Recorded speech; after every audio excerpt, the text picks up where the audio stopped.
아침에 잠깐 뉴스를 이렇게 들으니까 어젯밤에 굉장히 어려운 그 참사가 서울에서 있는 걸 보았어요.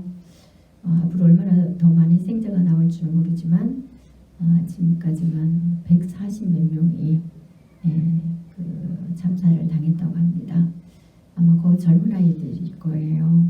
젊은 아이기에 그렇게 이제 자신들의 기운을 만끽하겠다고 아마 할로윈데이 사실은 기독교에서 그렇게 있으면 안 되거든요. 그런데 공교롭게도 기독교라고 말하는 미국에서 그게 유래됐나요? 귀신놀이거든요. 그런 것들을 또 한국에도 받아와가지고 이태원에서 젊은 아이들이 어마어마하게 아마 갔던 것 같아요. 그걸 제가 들으면서 젊다고 늦게 가는 거 아니고 나이가 먹었다고 일찍 가는 것도 아니라는 것을 늘 깨닫게 됩니다.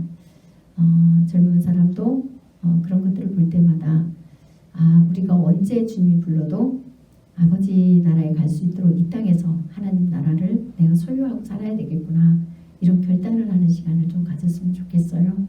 그리고 이제 또 나이 먹은 분들도 마찬가지고 우리는 언제 주님이 우리를 부를지 모르는 그런 시대에 살아가고 있거든요. 앞으로는 엄청난 지진이 올 거예요.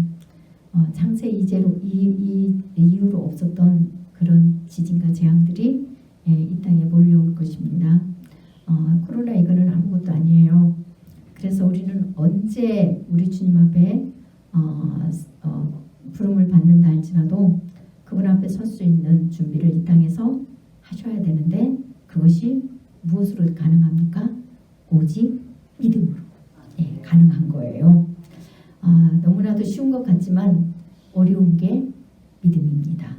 오늘 말씀을 통하여서 정말 믿음이라는 게 무엇인지, 이 믿음은 과연 언제부터 유래된 것인지, 이 믿음을 통하여서 우리에게 오는 유익이 무엇인지를 살펴보도록 하겠습니다. 이제 3장 1절에 보니까 이제 주님의 그 약속을 믿는 믿음으로 인하여서, 그 은혜로 인하여서 갈라디아 교인들이 성령님의 은혜를 받았어요. 그 구원받아서 그들에게 하나님 나라가 이루어졌다는 거예요. 하나님 백성이 되었다는 거죠. 그런데도 불구하고 어떻게 해요? 그 믿음을 언제까지 가지고 가야 돼요? 천국에 들어갈 때까지, 곧 예수님이 올 때까지. 우리 안의 천국 말고 우리 주님께서 정말 우리가 보이게 실제적으로 예비한 그 나라 임하는 그날까지, 우리가 그 나라에 시로 들어가는 그날까지 우리는 믿음을 끝까지 가지고 있어야 돼요. 그런데 믿음이 흐트러지기 시작한 거예요.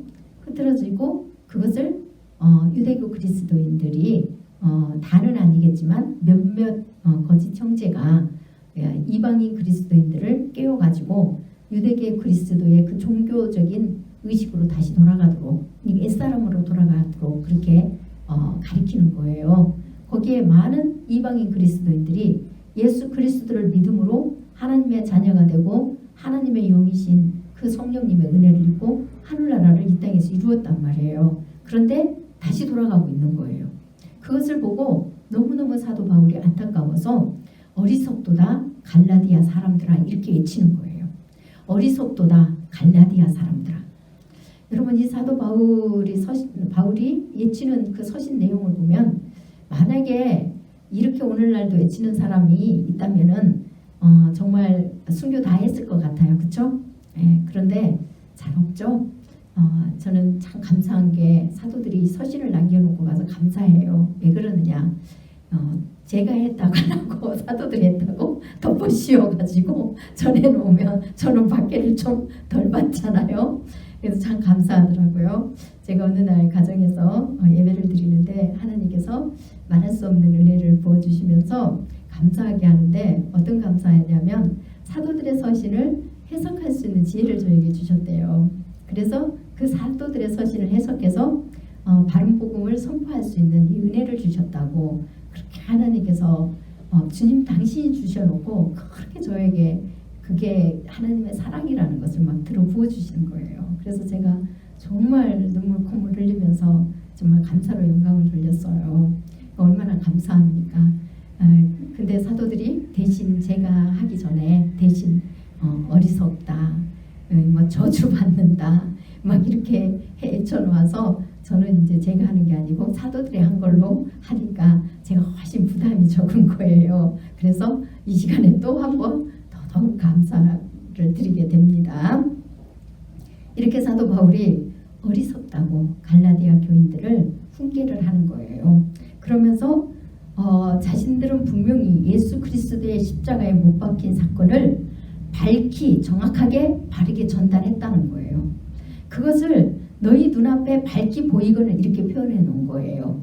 이들이 그 복음을 받고 은혜를 입은 자들이잖아요. 이방죄인들이 하나님을 찾았습니까? 하나님을 믿었습니까? 아니잖아요. 이방신들을 숭배하고 자기 정욕대로 멋대로 살았던 사람들이에요. 그런데 그 하나님을 믿지 않고 이방신들을 숭배했던 그 죄와 자기의 정욕대로 살았던 모든 죄들을 예수 그리스도께서 십자가에 못 박혀 죽으심으로 우리 죄가 사함받았다는 사실을 선포했어요. 그래서 그것이 그 복음을 듣고 나니까 그들이 하나님을 믿지 않는 것이 본질의 죄라는 사실을 깨달았잖아요. 악이라는 것을 깨닫고 그들의 정욕대로 살았던 모든 죄까지도 예수님께서 그렇게 값을 대신 치러줬다는 이 사실을 받아들이므로 이들이 용서함 받아서 하나님의 자녀가 되고 그 표로 성령님 하나님의 영을 보내주신 거예요. 이 하나님의 영을 보내주신 것은 자랑하라고 보내준 게 아니죠. 나 성령 받았어 하고 의시되고 사람한테 의시돼가지고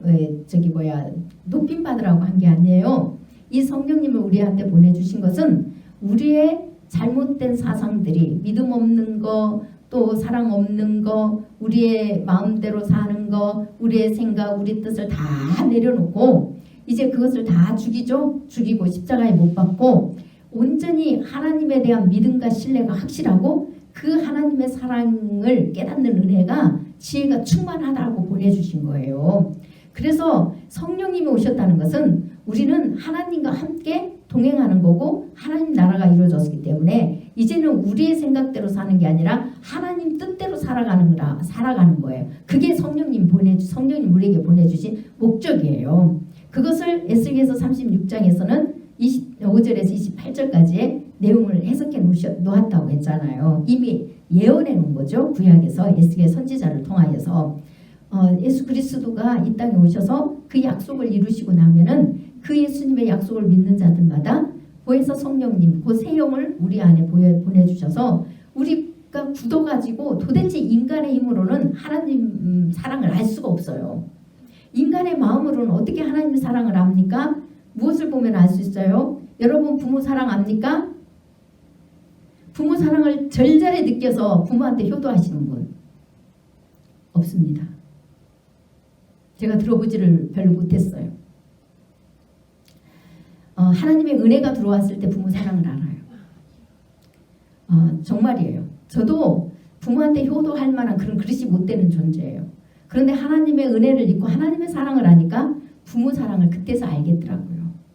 그래서 될 수 있으면 정말 효도해 보려고 말 한마디라도 공손하게 하고 그렇게 엄마의 그 사랑을 부모의 사랑을 감사하면서 늘 표현을 하려고 했지만 하나님의 사랑에 또 비추어 보니까 이제 하늘나라에 가시고 난 뒤에 보니 부족한 것 뿐이에요. 또 너무너무 부족한 것 뿐이고 다 사랑을 못했더라고요.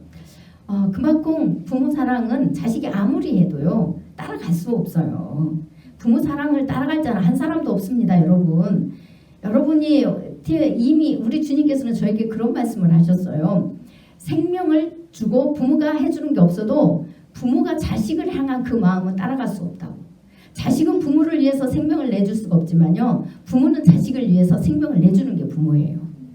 여러분들이 볼 때는 진짜 부모가 형편없는 것 같아도요 그 가슴에는요 늘 자식을 품고 있어요. 품고 있기 때문에 자식에 대한 이 사랑은 자식이 부모 사랑을 따라갈 수가 없어요.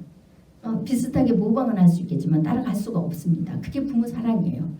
그런데 자식은 그 부모 사랑을 다 깨닫지 못해요. 깨닫을 수가 없습니다. 정말 깨달을 수가 없어요. 안 돼요. 육으로는 효도하고 나름대로 하는 것 같지만 그것은 자기 만족이죠. 자기가 마음이 저기 하니까 편하기 위해서 하고 막 이런 것이지 진짜 부모 사랑을 알아서 부모를 사랑해서 하는 사람 극히 드뭅니다. 제가 거짓말했나요? 틀린 말했나요? 네, 아마 잘 하시는 분도 계시겠지만 많은 분들이 또 그렇지 못한 분도 계실 거예요. 늘 부모한테 원망하죠. 부모가 못해준 것만 이야기하고. 그거는 이미 부모 사랑을 모른다는 거예요. 부모는 왜 안 해주고 싶겠어요. 잘해주고 못해주고 이런 개념이 아니에요. 부모 사랑은 그 가슴 속에 자식을 향한 그 사랑은요, 육으로 이 표현의 이게 아니에요. 그런데 자식은 꼭 육으로 표현의 대가를 바라보잖아요. 육적인 것으로만 꼭 부모 사랑을 확인하려고 하는 게 그게 자식입니다. 그래서 하나님도 그러잖아요. 하나님도 우리에게 무엇을 많이 해주냐 안 해주냐에 따라서 하나님의 사랑을 자꾸 우리가 판단을 하는 거예요. 그런데 하나님은 그 사랑이 얼마나 크신지 우리 인간의 언어로는 표현할 수가 없어요. 정말이에요.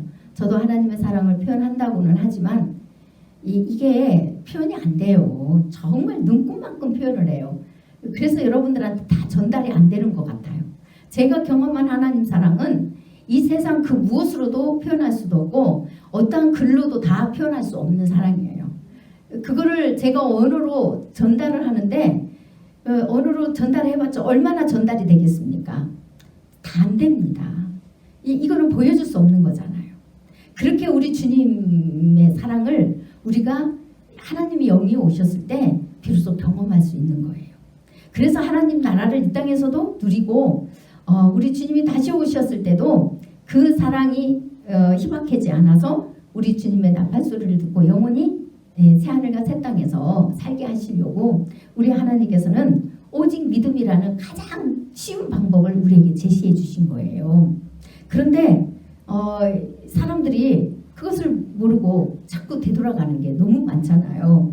얼마나 안타깝겠습니까? 그래서 사도 바울이 2절에서도 또 이렇게 우리에게 교훈해 주고 있어요.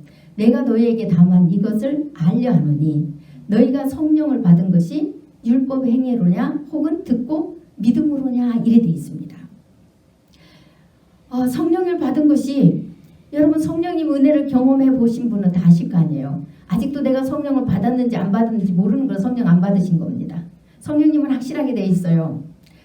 그러니까 성령님을 달라고 성령님의 은혜가 임할 때까지 간구하시면서 회개하시면서 엎드리셔야 돼요. 옛날에 회개해서 은혜 입었다고 그게 다가 아니에요. 계속 우리의 그런 자아들이 부셔져 가고 말씀 안에서 우리가 깨어져 가고 회개가 계속 이루어져 나가면서 성령님이 내 안에 확실하게 온 이 사실을 여러분들이 아셔야 돼요. 그때 여러분들의 진짜 죄짐이 벗어지고 그때 비로소 하나님의 깊고 높은 사랑을 알게 돼요. 뭐 어떤 사랑이요? 우리를 끝없이 용서해 주시는 사랑이요. 이 땅에서 무엇을 주고 안 주고가 아니라 끝없이 용서해 주시는 사랑. 부모의 사랑은 그런 거예요. 끝없이 자식을 용서해 줘요. 끝없이요. 그렇게 속을 썩이다가도요. 자식이 뭐 하나 좋은 거 사다 주면요. 기뻐서 이루 말할 수 없어 하는 그런 표정. 그리고 그 자식이 해준 걸 자랑해요. 그렇게 속을 썩이는 자식이면 자식일수록 더해요. 속을 많이 썩이는 자식이 해주면 더 기뻐하더라고요. 그래서 늘 옆에서 순종하는 자식은 속상하죠. 엄마는 아빠는 내가 그렇게 해줄 때는 하나도 알아주지도 않더니 저렇게 속만 썩이고 있는 자식이 뭐 하나 해주면은 저렇게 좋아한다고. 그게 속상해 하잖아요. 그거는 부모 사랑을 몰라서 그래요. 부모가 이 옆에 있는 자식을 덜 사랑해서가 아니에요. 그 자식은 늘 부모 곁을 떠나서 자기 마음대로 사는 자식이잖아요. 그 자식에 대한 그 기다림에 그 사랑이 크기 때문에 그래요. 그런데 뭐 하나 해주면 행여라도 이 자식이 돌아왔다는 생각을 하는 거예요. 뭘 하나 부모한테 해주고 친절하게 하면은 그 자식이 그 죄에서 떠나서 이제 새 사람이 되려고 돌아왔나 하는 이 반가움. 이것 때문에 그래 좋아하는 거예요. 그런데 옆에 효도하는 자식은 그걸 몰라요. 부모 사랑을 자식은 모른다고 그랬잖아요. 그러니 하나님의 영이 오셔야만이 그걸 아는 거예요. 우리가 그 사랑을. 그러니 성령님은 우리 안에 뭐 한 번 계셨다가 뭐 그 다음부터는 필요 없고 이런 분이 아닙니다. 영원해야 돼요. 영원. 이것은 이 믿음이 영원할 때 성령님도 우리 안에서 영원하신 거예요. 그래서 믿음은 잠깐 있다가 끝나버리는 게 아닌 거예요. 갈라디아 교인처럼 미혹된 그 말 한마디에 이 어리석도록 돌아가 버리는 그런 믿음이 아니라는 겁니다. 끝까지 점도 숨도 없는 순수한 믿음을 유지하셔야 돼요. 그것을 사도 바울은 계속 이야기하는 거예요. 성령님의 은혜를 너희가 믿음으로 받았지 않느냐. 곧 믿음으로 너희 죄가 사함 받았고 그 표로 하나님의 자녀가 됐다는 표로 영원토록 하나님의 자녀답게 하나님의 사랑을 알고 하나님에 대한 믿음과 신뢰가 더 커져서 절대 흔들림 없이 어떠한 박해와 환난과 재앙 속에서도 붙들고 하나님이 오시는 그날까지, 아니 우리가 그 전에 죽으면 하나님 나라에 가는 그날까지 끝까지 지키고 있으라고 하나님께서 우리에게 성령님을 보내주신 거예요. 그래서 이 은혜는, 믿음과 성령님의 은혜는 하나로 가기 때문에 영원히 가는 거예요. 여러분들이 믿음이 있는데 나는 성령님이 없다고, 아니요, 몰라서 그러는 겁니다. 하나님에 대한 약속을 믿는 믿음이 이미 흐트러졌다는 거예요. 이미 없어졌다는 거예요. 그래서 해결도 안 나오고 빚이 없으니 어떻게 해결을 합니까? 자기의 죄를 볼 수가 없어요. 그래서 성령의 사람들을 오히려 비방합니다. 율법의 행위로 인하여서 성령의 사람은 그걸 안 한다고 오히려 비난하고 잘못됐다고 해요. 그런데 하나님께서는 그 사람을 잘못됐다고 하나님은 정죄하시는 걸 저는 너무 잘 알아요. 많은 것을 보았어요. 많은 사람들을. 하나님은 성령의 사람을, 율법의 종교적인 행위를 의무를 행하지 않아도 하나님의 사람을, 그 사람을 더 인정하는데, 그렇지 못한 사람이, 성령님의 은혜를 소멸하고 믿음이 없는 사람이 종교적인 행위를 가지고 자꾸 그 잣대로 성령의 사람을 판단하고 있어요. 그러니 어떻게 해결가 되고 은혜가 됩니까? 그것부터 해결을 해야 되는데 그 자체를 해결을 안 하고 있는데 어떻게 돼요? 늘 판단하고 불평하고 불만 있고, 나만 사랑이 있어요, 남은 사랑이 없어. 어떻게 된 게? 그러면 안 되잖아요.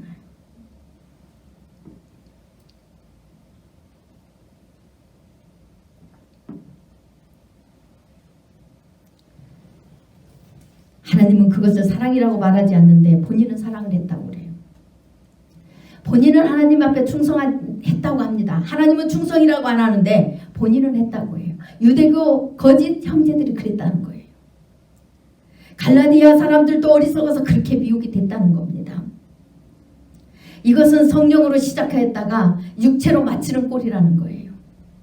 그것을 3절에서 너희가 이같이 어리석었느냐, 성령으로 시작하였다가 이제는 육체로 마치겠느냐. 무슨 뜻입니까? 너희로가 믿음으로 시작하였다가 너희의 종교적인 행위로 마치겠느냐 이 말이에요.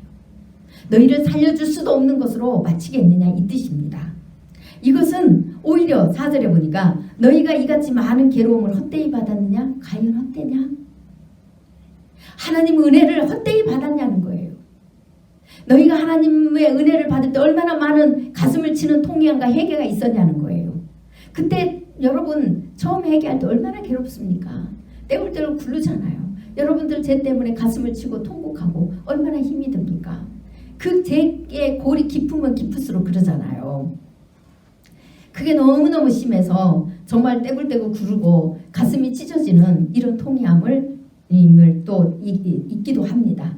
이런 것들의 이 은혜를 너희가 과연 왜 헛되이 다시 잊어버리느냐 이 뜻이에요. 돌아가느냐 이 뜻입니다. 그 다음에 5절에 너희에게 성령을 주시고 너희 가운데서 능력을 행하시는 이 일이 율법의 행위에서냐 혹은 듣고 믿음에서냐 이럽니다.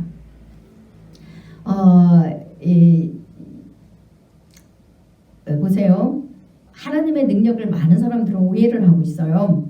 물론 하나님의 능력 맞아요. 성령의 은사도 맞고 다 맞습니다. 성령님이 하시는 일들이에요. 다 하나님이 하시는 일들이에요. 표적과 이적과 기사도 다 마찬가지입니다. 그런데 진짜 하나님께서 우리를 영생으로 인도하시기 위해서 행하신 능력은 우리 죄를 용서해 주시고 보혜사 성령님의 그 은혜, 곧 예수 그리스도의 그 공로로 인하여서 그 약속을 믿는 자들에게 부어주시는 성령님, 이 하나님의 영은 영이 우리 안에 오셔가지고 우리의 잘못된 것들을 계속 들춰주셔서 우리를 용서해 주시고 그것을 버리게 하고 하나님의 사랑을 알므로 하나님 은혜 안에서 영원토록 살게 하시는 거예요. 그래서 그 사랑이 깊어지면 깊어질수록 하나님에 대한 믿음과 신뢰가 더 깊어집니다.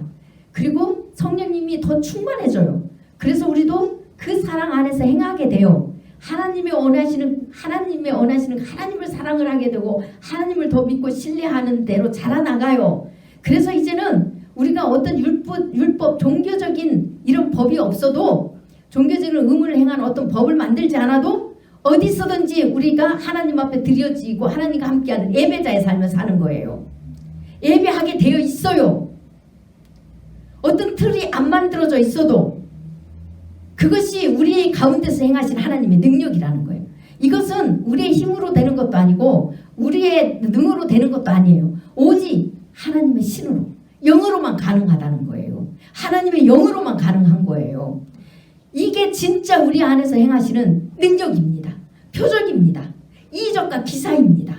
그런데 우리는 그런 것들은 별로 소중하게 여기지 않아요.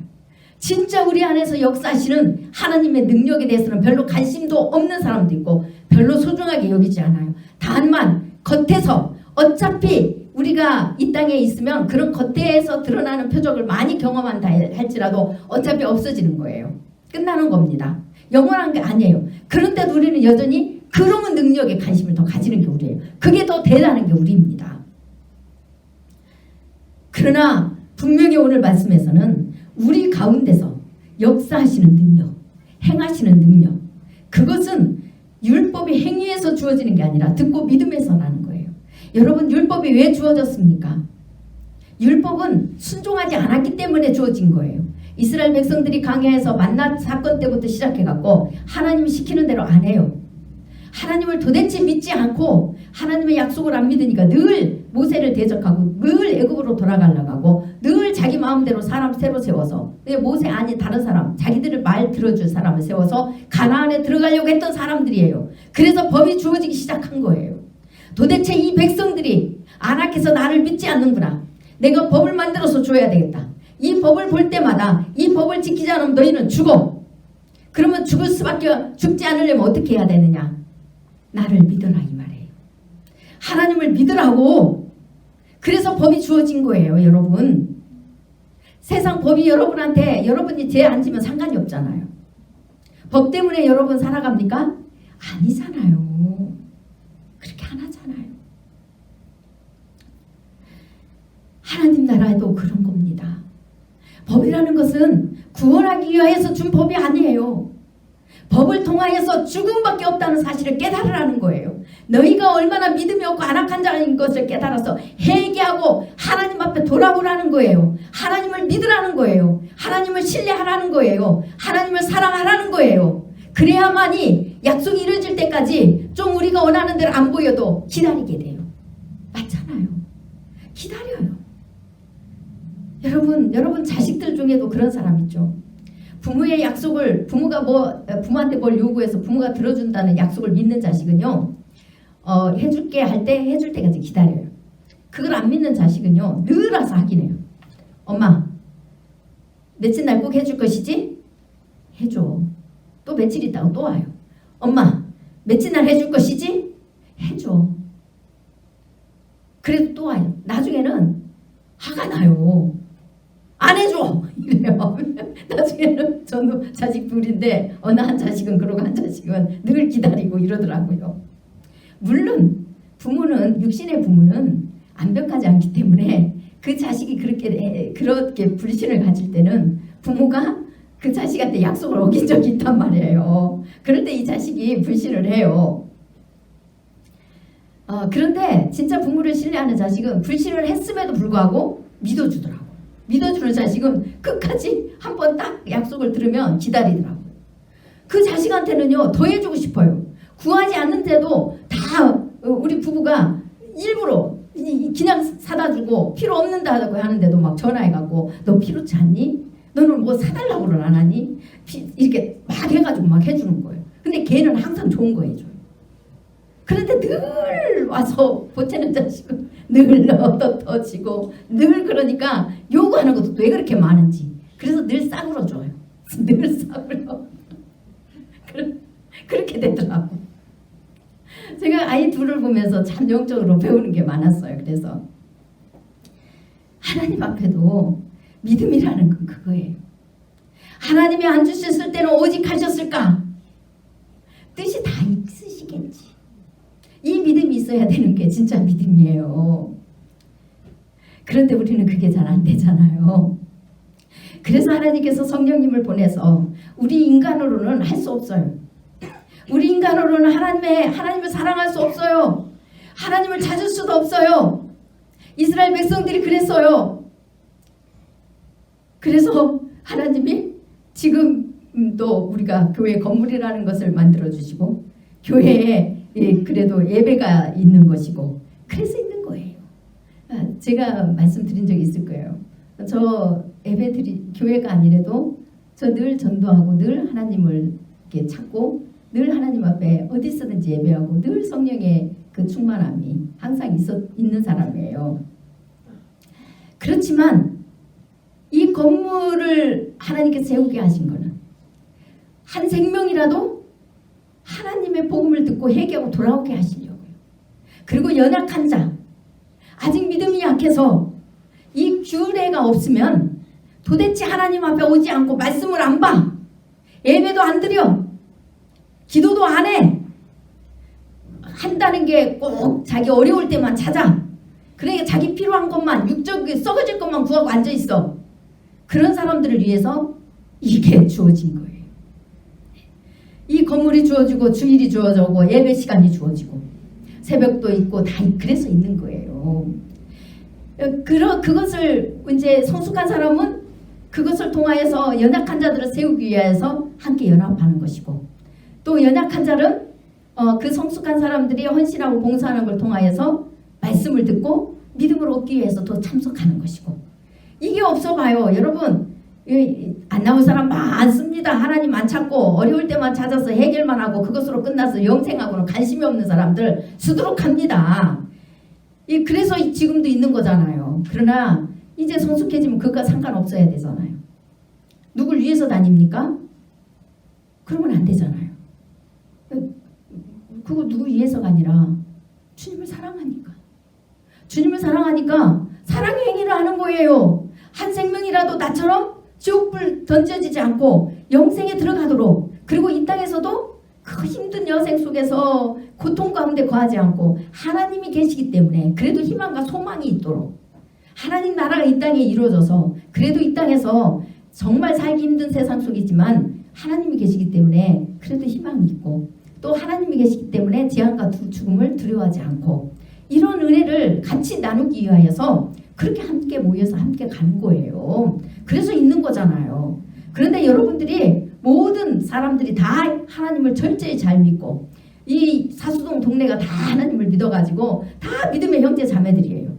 그래가지고 늘 만나면 반갑고 흩어져도 또 반갑고 또 만나면 하나님 앞에 영광 돌리고 늘 어느 곳에 있든지 간에 가족이 다 찬양하고 예배드리고 하나님 앞에 영광 돌리고 삶 속에서도 늘 자기 일을 다 맡겨준 걸 충실하게 하면서 남한테 피해 안 입히고 오히려 또 연약한 자들은 또 함께 연합해서 돕기도 하고 이 사수동 일대가 그러면 굳이 이 건물이 필요하겠습니까? 필요가 없어요. 굳이 예배 시간이 필요하겠어요? 필요가 없어요.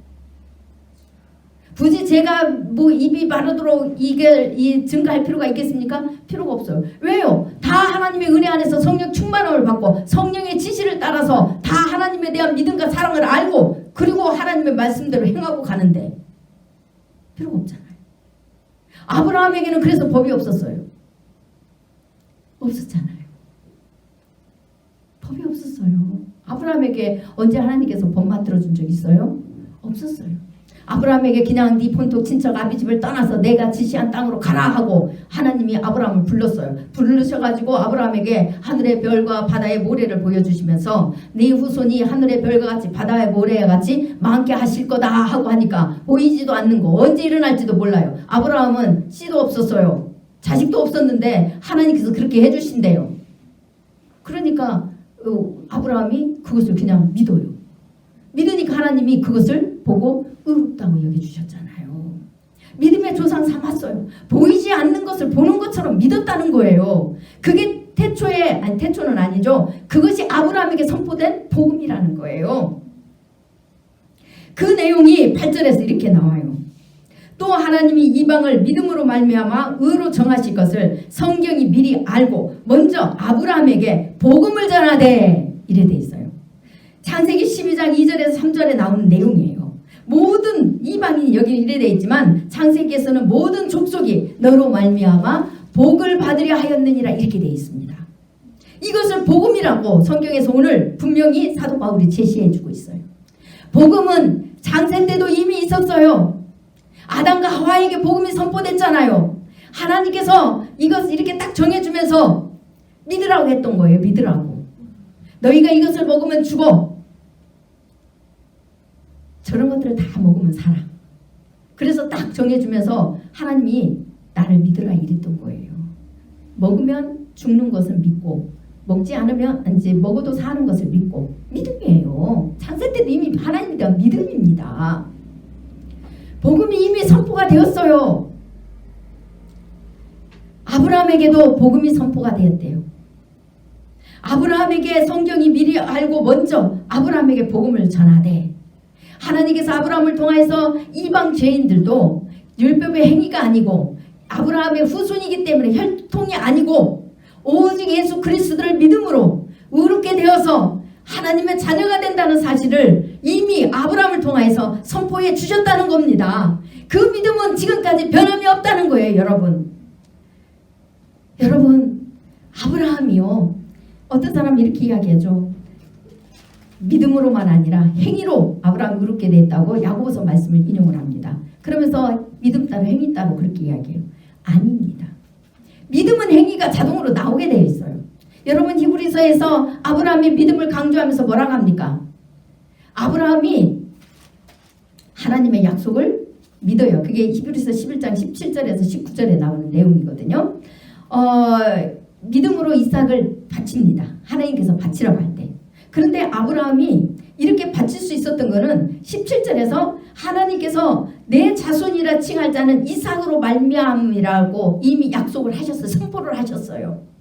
그래서 아브라함은 이삭을 바치라고 해도 하나님께서는 약속을 어기는 분이 아니라 반드시 지키시는 분이라는 사실을 아브라함이 믿었다는 거예요. 왜요? 하나님께서 선포하셨기 때문에.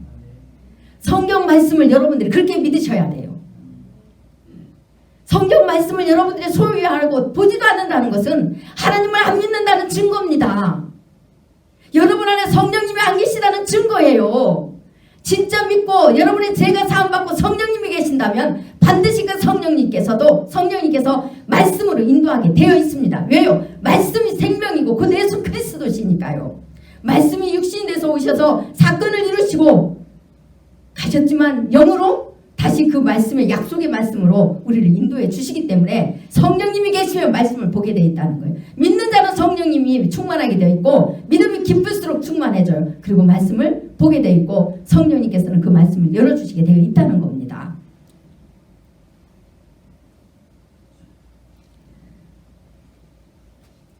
아브라함이 하나님이 선포된 그 약속을 믿었어요.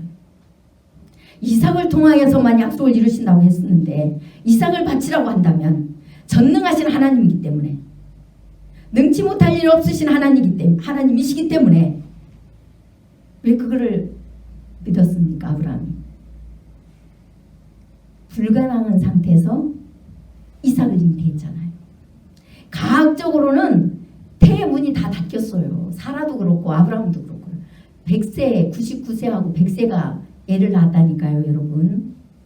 그래서 성경에는 아브라함도 100세가 되어서 이미 남자로서 구실이 다 떨어졌고 사라도 99세가 되어서 여자로서의 구실이 다 떨어졌어요. 그래서 경도가 사라졌다고 하잖아요. 애를 낳을 수 없는 몸들이에요. 과학적으로 도저히 증명이 안 되는 것들이에요. 오직 하나님의 전능하신 능력으로 된 거예요. 그 약속이 이루어진 거예요. 이제 물론 나중에 예수 그리스도를 예표한 거지만 경험을 했잖아요.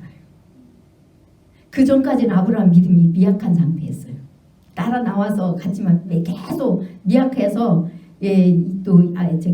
그것 때문에 이스마엘도 없고 막 사라 말더라고 이스마엘도 없고 아내도 막 팔기도 하고 막 이런 일들이 일어났잖아요. 그래도 믿음이 연약하지만 그래도 하나님의 그 사랑을 믿었어요. 자기를 용서해 주신 하나님의 사랑을 믿었기 때문에 그 하나님 품을 안 떠났어요. 그래서 하나님이 아브라함에게 그 큰 믿음을 주시려고 이삭을 하나님께 주시겠다고 계속 오셔서 약속을 하잖아요. 예, 답할 때까지 사라가 웃음을 멈출 때까지 계속 약속을 해주시고 말씀해 주신 거예요. 지금으로 말하면 지금 제가 여러분 이 단상에서 믿음 매주에 외치는 거하고 똑같은 거예요. 믿을 때까지 하나님께서요 아브라함과 사라가 믿을 때까지 오셔가지고 명년 임할 때 너에게 아들이 있을 것이다. 그 아들하고 내가 약속할 것이다. 몇 번을 이야기하시잖아요. 그게 지금 이런 거하고 똑같은 거예요. 그래서 결국은 이제 아브라함이 그 약속을 받아요. 그 약속을 받았기 때문에 전능하신 하나님을 이미 경험했잖아요. 우리는 경험하고도 안 믿어요. 그런데 아브라함은 그때부터 진짜 믿어요. 진짜 믿어가지고 믿었는데 하나님께서 그걸 테스트한 게 믿음을 시험한 거예요. 그게 시험이에요. 아브라함을 시험하사 진짜 이제 믿는지 안 믿는지 보자 해가지고 이삭을 바치라고 한 거예요. 근데 아브라함이 진짜 믿어버렸어요.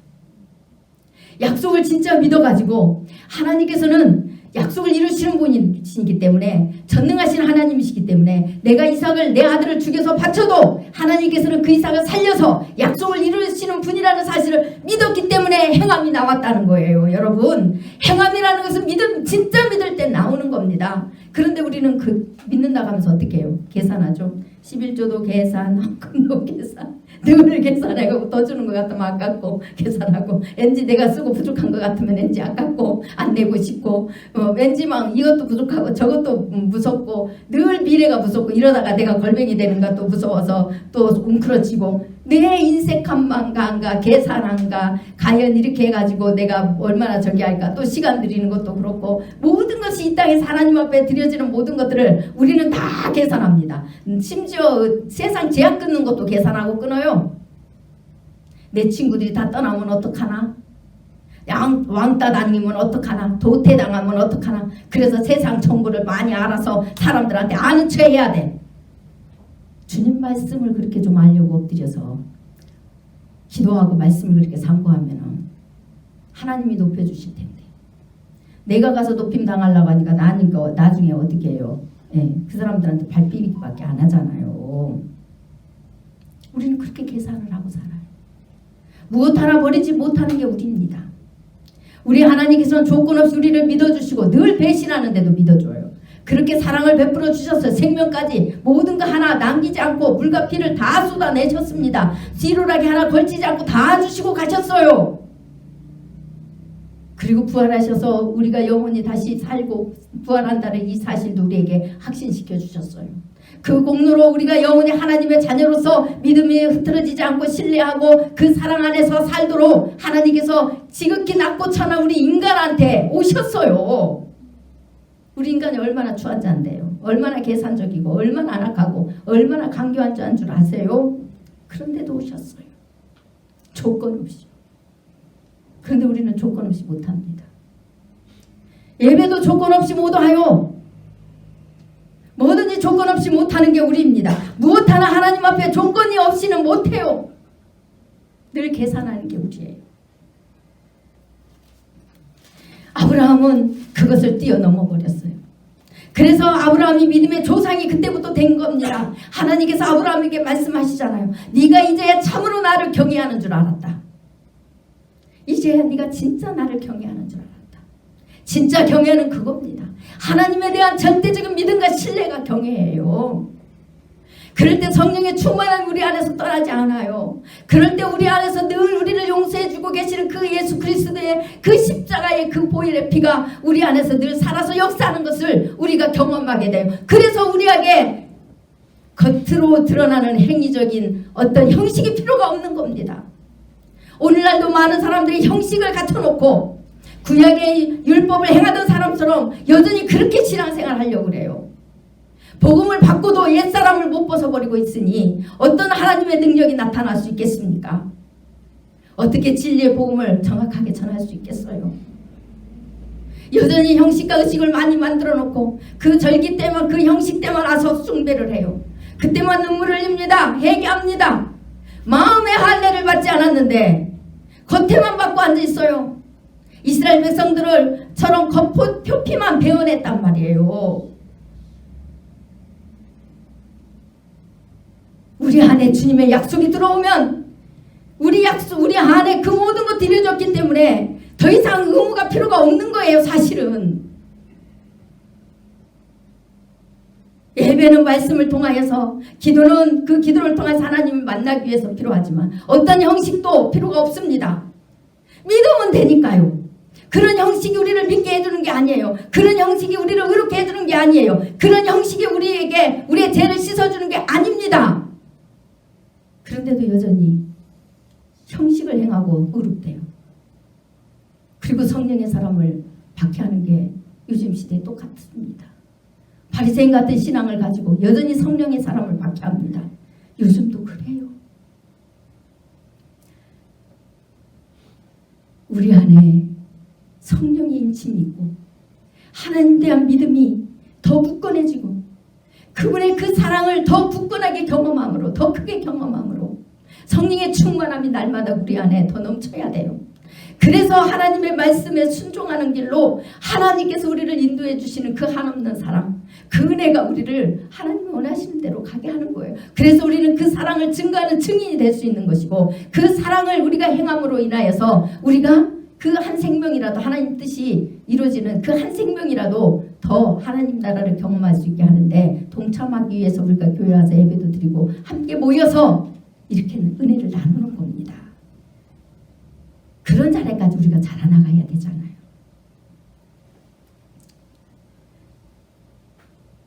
그래서 우리는 아브라함과 함께 복을 받는 자라는 일컬음을 받는 거예요. 아브라함은 믿음으로 의롭다 행함 인침을 받았잖아요. 아브라함의 믿음과 행함이라는 건 그런 거예요.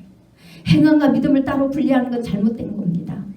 우리가 믿음이 벌써 계산이 된다고 하면 그건 온전한 믿음이 아니라는 걸 아시고 여러분들이 회개하시고 바른 믿음을 가지셔야 돼요. 그 다음에 10절입니다. 무릇 율법 행위에 속한 자들은 저주 아래에 있나니. 왜요? 율법으로는 우리 하나님 앞에 가까이 갈 수가 없어요. 우리 인간의 의로는. 종교적인 의무로는.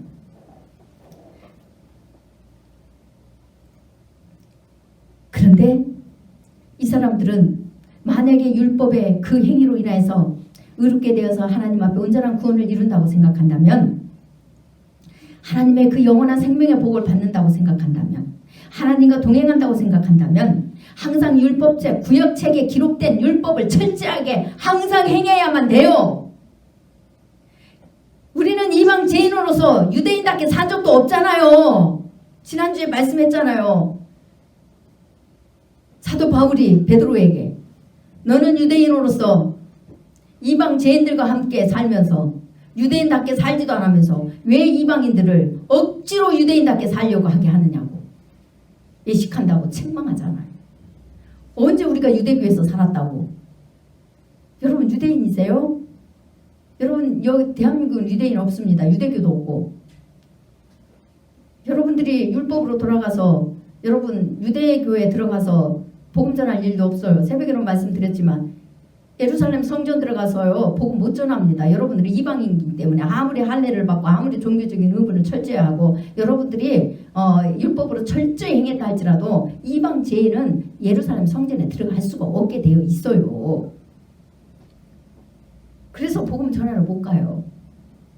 유대인으로 산 적도 없는데 왜 복음을 받고 계속 종교적인 의무의 행위에 목숨을 걸고 그렇게 살려고 하는데 그것도 다 살지도 못해요.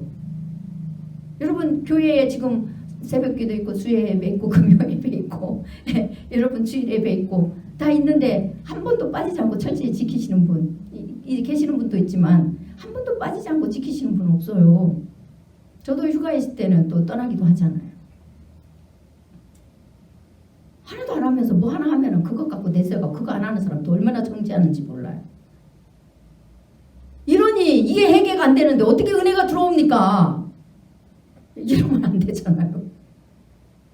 저는 선포하는 사람이니까 여러분들에게 은혜 입으라고 예배 참석하세요. 이제 말씀 이제 복음을 듣고 또 기도하고 간구하라고 그렇게 할 수는 있어요. 그러나 여러분들이 다른 사람에게 그런 종교적인 의무를 강요하려면요, 여러분이 모든 것을 완벽하게 다 한 번도 어기지 않고 지켜야만 됩니다. 그래야 강요할 수 있어요. 그것도 아니면서 내가 뭐 하나 하면 다른 사람이 내가 하는 거 안 하면 계속 그것 갖고 걸고 넘어져요. 그 죄인지도 몰라요. 해결지도 않아요. 그러면 안 되잖아요. 해결도 하고 우리 인간은 원래 참 이런 모습이다. 이러고 하나님 앞에 회개하면서 엎드리면 하나님은 이쁘다고 하세요. 그것을. 우리 인간은 완벽하지 못하니까. 우리는 그런 존재잖아요. 저도 왜 그런 게 없겠어요? 있죠? 있습니다. 늘 그걸 보아요. 그래서 제가 악하다고 하는 거예요. 제가 뭔 죄를 뭐 어디 가서 음란죄를 지켜 음란 생각을 하겠어요? 뭔 죄를 그렇게 도둑질할 생각을 하겠어요? 뭔 죄를 그렇게 지켰습니까? 하나님의 사랑 안에서 그 빛 앞에 우리는 온전하다고 말할 수가 없더라는 거예요. 인간의 그런 간사한 모습은 항상 우리가 다 가지고 있기 때문에.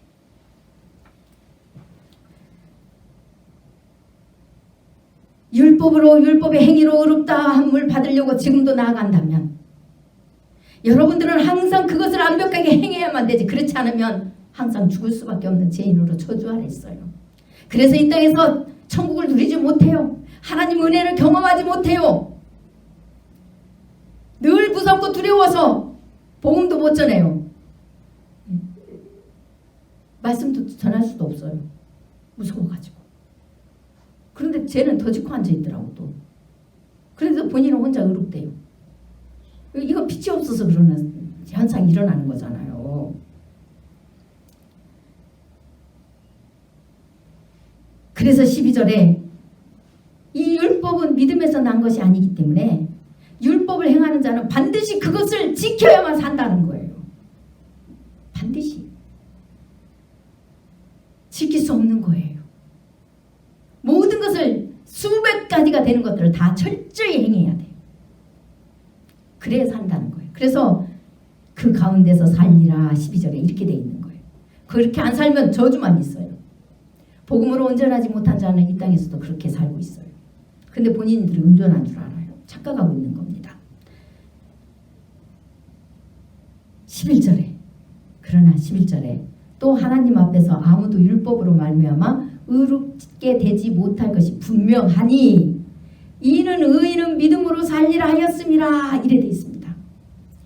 여러분 믿음으로는 종교적인 어떠한 행위가 필요 없다고 그랬잖아요. 그렇죠? 네. 믿으면 모든 것을 다 행하기 때문에 하나님을 믿으니까 신뢰하니까 하나님을 사랑하니까 하나님 앞에 늘 24시간의 예배자의 삶이에요. 그렇죠? 네, 하나님 받으셨기 때문에 동행이 있고 하늘나라가 이루어졌어요. 그래서 율법의 행위로는 일평생 한 번도 안 지키면 안 되고 다 수백 가지를 다 지켜야 되고 이래서 도대체 율법의 의로는 의롭게 되지 못한 게 분명하대요. 사도 바울이 지켰던 사람이잖아요. 그렇죠? 분명하대요.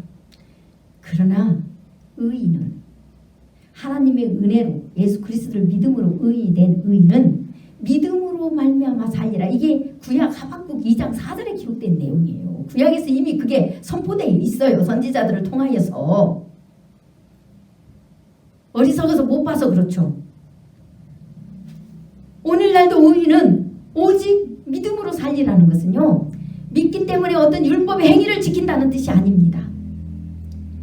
하나님을 온전히 믿음으로 말미암아 예수 그리스도의 그 보혈의 피가 우리의 죄를 늘 씻어주시고 하나님의 한없는 사랑을 우리에게 계속 가르쳐 주심으로 성령님의 인침의 은혜가 사라지지 않고 우리 안에서 성령이 충만하게 거하심으로 우리를 하나님이 원하시는 그 사랑 속에서 떠나지 않게 하시고 하나님 사랑 안에서 사랑의 열매, 하나님 사랑, 이웃 사랑의 열매를 맺혀가게 해주신다는 거예요. 그래서 영원한 생명으로 떨어지지 않게 해주시는 게 믿음으로 말미암아 살리라입니다. 이것이 우리의 의로운 행위가 아니고 오직 예수 그리스도를 믿음으로 말미암아 하나님께서 성령님을 보내주셔서 성령님이 우리를 그렇게 의로운, 하나님 원하시는 의로운 행위 가운데로, 진리 가운데로, 사랑 가운데로 인도하신다는 거예요. 사랑으로, 하나님 사랑, 이웃 사랑, 그 십계명 가운데로. 그래서 그 속에서 영혼을 얼마나 사랑하는지를 우리를 알게 하세요. 우리를 사랑해야 돼요. 하나님이 우리를 얼마나 사랑하는지를 알아야 되잖아요. 하나님의 사랑 알을 때 우리가 소중하고 존귀한 존재라서 나라는 존재를 사랑하게 돼요. 나를 귀히 여기게 돼요. 내 영혼이 얼마나 소중한지를 알게 돼요. 그래서 내 몸같이 내 이웃을 사랑하라고 그랬잖아요. 하나님을 믿고 하나님의 사랑이 없고 그 영원한 생명이 없으면 내가 어떤 존재인지 나를 사랑할 수가 없어요. 그래서 다른 사람도 사랑을 제대로 못합니다. 영혼도 사랑 못해요. 내 몸같이 사랑하라는 건 나를 먼저 사랑하라는 했잖아요. 하나님의 은혜가 있으면 나를 사랑할 수가 있어요. 여러분, 나를 사랑해야 다른 사람도 사랑하죠. 내 몸같이 사랑하라고 했잖아요. 이것은 하나님의 그 은혜로만 가능한 거예요. 우리 하나님을 믿을 때 그게 가능해요. 성령님의 은혜가 충만할 때 가능한 겁니다. 그래서 우리는 의인은 믿음으로 말미암아 사는 겁니다. 여러분, 이것을 정확하게 하셔야 돼요. 왜냐? 13절에 예수 그리스도께서 우리를 위하여 저주받은 바 되사 율법의 저주에서 우리를 속량하셨기 때문에, 그래서 기록된 바 나무에 달린 자마다 저주 아래 있는 자를 하였습니다. 예수 그리스도께서 우리가 율법의 행위로는 도저히 하나님 사랑을 알지도 못해요. 하나님을 믿지도 못해요. 그래서 우리를 그 저주 아래서 속량해 주시려고 우리의 죄를 다 지고 이미 우리 예수님께서 다 죽으심으로 해결해 놓으셨기 때문에 이제 예수 그리스도를 믿음으로 말미암아 이제는 더 이상 우리가 종교적인 의무와 법에 매여가지고 벌벌거리는 게 아니라 하나님을 믿고 하나님의 사랑을 알므로 하나님을 사랑하게 되고 이웃을 사랑하는 그 계명을 안성할 수 있다는 것입니다. 그러나 우리는 여전히 하나님 그 은혜 안에서 늘 인간이기 때문에 그 사랑이 완벽할 수가 없잖아요. 그런데 그도 불구하고 우리 주님은 우리를 늘 사랑하셔서 우리를 늘 죄 없다 말씀하시고 의롭다고 말씀하시고 그 믿음으로 말미암아 그렇게 우리를 살게 하시는 그 은혜를 예수 그리스도께서 2000년 전에 이미 이루셨다는 사실입니다. 그래서 여러분들은 그 진리의 사실을 바로 알으셔야 돼요. 이게 진짜 믿음인 겁니다. 믿음은 행함이 동반되어서 아브라함처럼 계산이 없어요. 약속을 이루시는 분이기 때문에 자식을 죽는 데까지 내어줄 수 있는 그런 믿음의 행위도 할 수 있는 게 우리 인간이에요.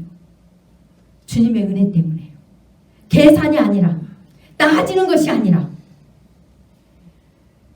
헤아리는 것이 아니라 조건 없이요. 무엇을 주어서가 아니에요. 이미 받았기 때문에, 이미 그 사랑을 늘 받기 때문에. 그래서 예배도 기쁨으로 나올 수 있어야 되고요. 찬양도 기쁨으로 할 수 있어야 되고요. 말씀도 기쁨으로 볼 수 있어야 되고요. 기도도 기쁨으로 할 수 있어야 돼요. 물론 때로는 힘들지만 그분을 믿기 때문에 그분 앞에 앉아만 있어도 그분이 우리를 받으시는 걸 우리는 확실하게 느끼게 되는 겁니다. 그리고 그분이 우리가 힘이 없을 때, 기도할 힘도 없을 때 그분이 기도를 도우시는 은혜를 또 입어요. 여러분, 이게 예수님 믿는 거라는 것은 이런 겁니다. 기쁜 거예요. 좋은 거예요. 그래서 늘 좋은 것 주시는 하나님이십니다. 이것을 14절에 이렇게 정리하고 있습니다. 이는 그리스도 예수 안에서 아브라함의 복이 이방인에게 미치게 하고 또 우리로 하여금 믿음으로 말미암아 성령의 약속을 받게 하려 함이라. 이 성령님은 예전에 있고 끝나는 게 아니로 영원토록 더 충만해야 되는 겁니다. 이것은 믿음과 함께 동반되는 것이에요. 그래서 우리가 복되고 아브라함이 받은 복을 우리도 받아서 우리를 통하여서 많은 사람들이 이 복을 누리게 된다는 겁니다. 왜요? 우리가 그 복음을, 그 사실을, 그 천국이 이루어졌다는 사실을 증거하게 되고 나타나게 되고 우리 믿는 사람을 통하여서 퍼지게 되기 때문에 이것을 여러분 믿으시고 이런 축복을 다 누리는 삶이 되시기를 간절히 축원합니다. 기도하겠습니다.